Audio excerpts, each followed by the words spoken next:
Hello, guys. Alexander here again. Another book review.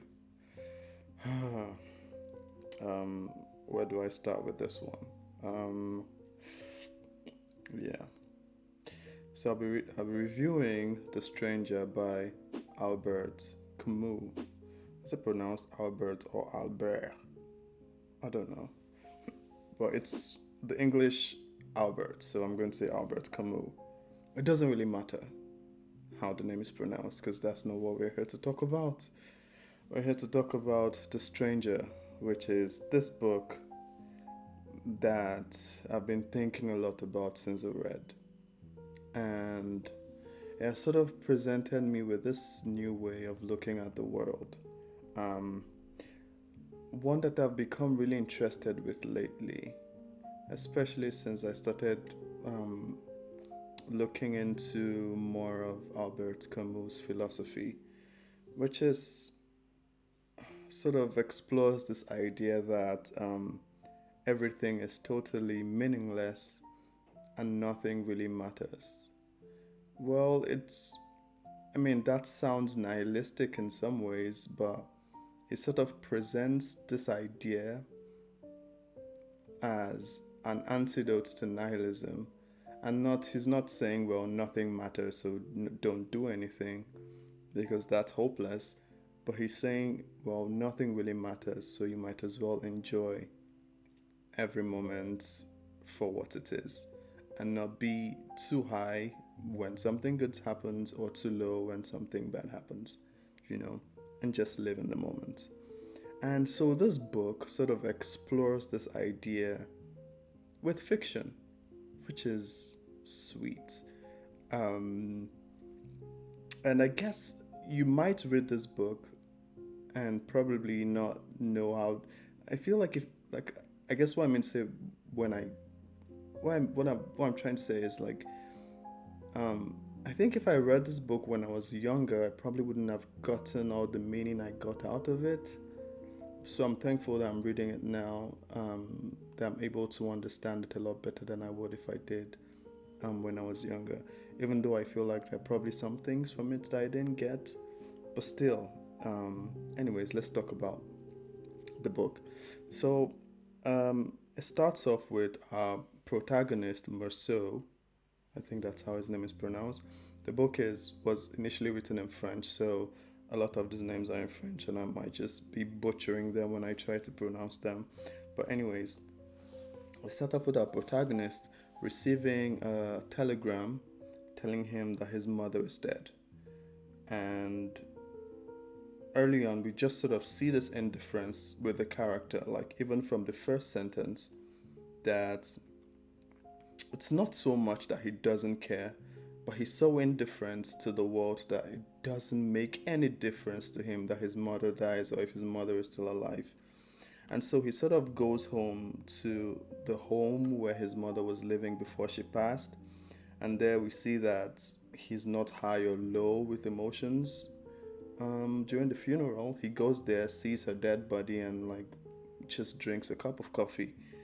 And this sort of like embodies the idea of like absurdism, like how this character sees that everything in the world is absurd, so he just has like this indifference to life and everything in it. And initially I found myself judging him, and I had to step back and ask myself why. um, he doesn't owe anyone any display of emotion. Like in our daily lives we don't like owe anyone any display of emotion, but yet we do it. And this idea is explored with this character, and with him I found that there was something very uncomfortable. I felt very uncomfortable reading about his character, and I started to ask myself why. Like, why is he making me feel this uncomfortable? Why am I uncomfortable about the indifference that he is showing? And I feel it's because I feel like most of us have sort of like taking this thing where we would fake emotions just to make other people feel comfortable. So if someone expects us to feel sad, even though we don't feel sad, we probably would try and fake sadness or fake cry when we're expected to cry.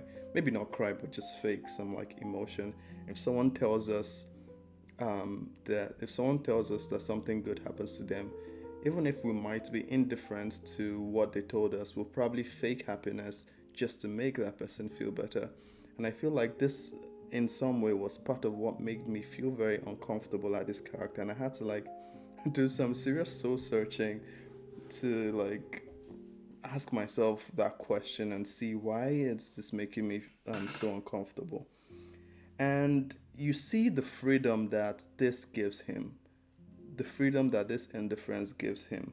Because, for example, in very dire situations, he is able to make the best of it. Well, not the best of it, but he's able to remain on an even keel because he's never too high or too low on any emotion.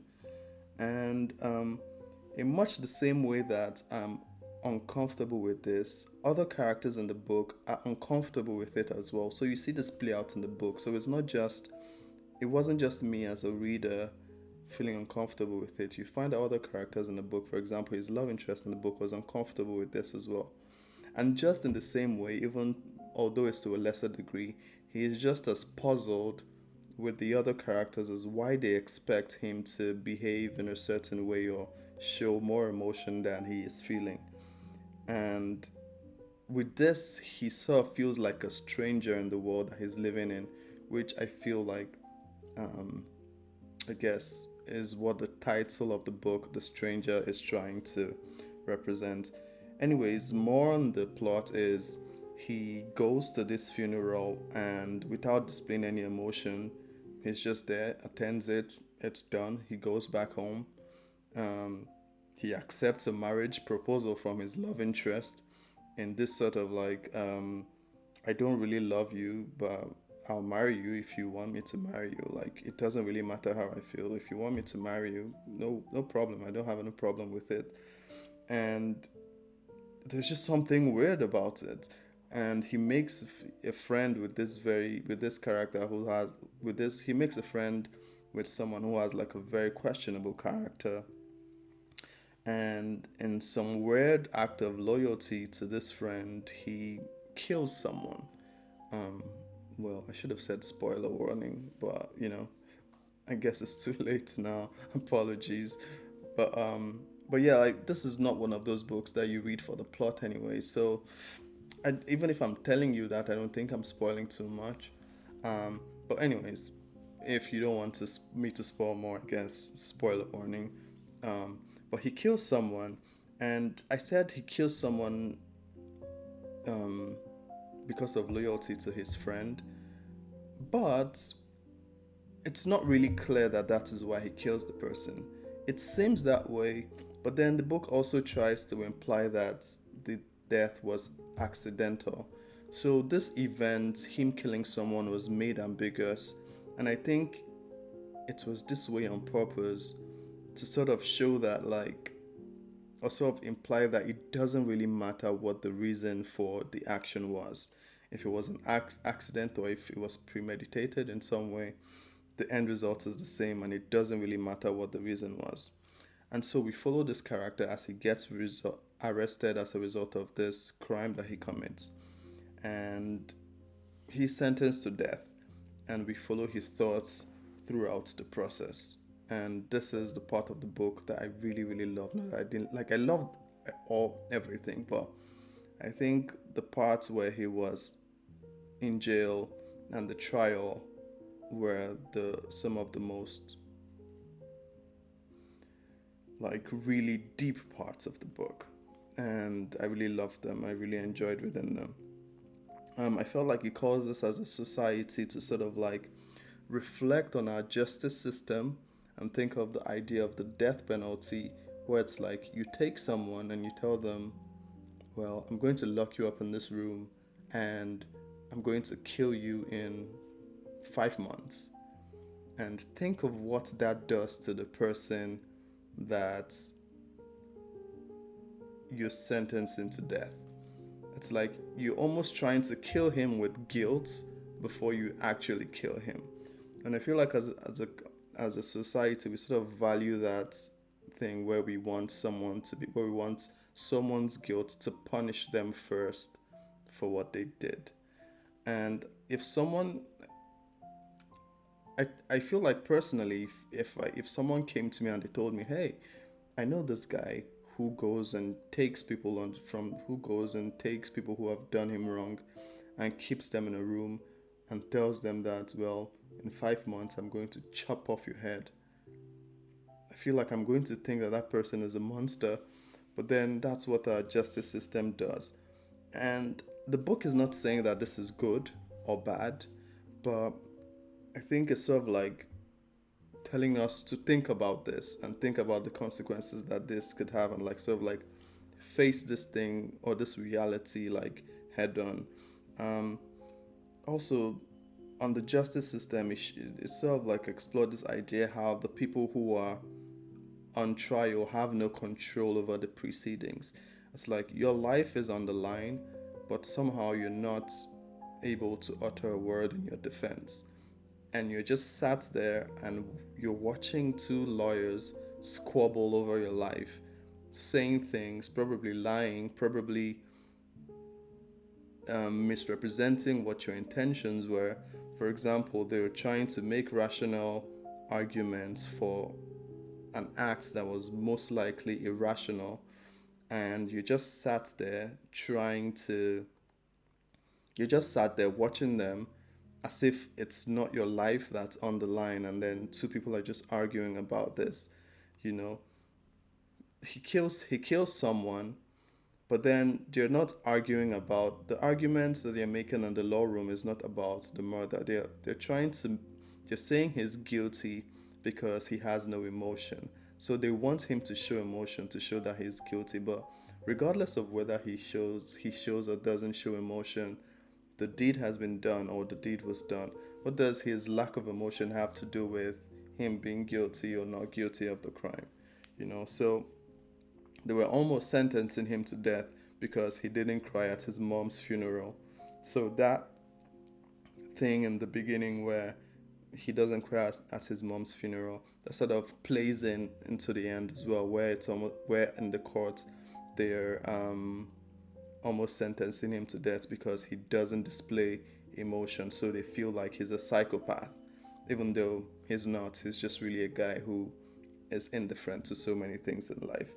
Um, but anyways, they sentenced him to death after the trial, and like you would expect from this character, he's sort of like even keel about it as well. So at this point, he's come to the conclusion that he's going to die, and what he thinks is, what does it matter if I die now or if I die in 20 years? I'm going to die anyways. Can you make any arguments for why it's going to be better if I die later or die now? It won't matter when I'm dead. So what's the point? Um, and somehow he finds peace in this inevitability that death is going to happen to us all. So what does it all matter? I feel like how many times have I said that? How many? It doesn't matter, and that's just what this book is about: the absurdity of life and how we place so much importance on things that really don't mean anything or really don't mean that much in the grand scheme of things, and how sometimes this importance that we place on these things bogs us down so much and weighs down so much in our life. And that's what this book tries to tackle, this idea. Um, and I think it does it really well because I've been thinking about it a lot since I read this book. And I'm definitely going to read more Camus after this. Um, yeah.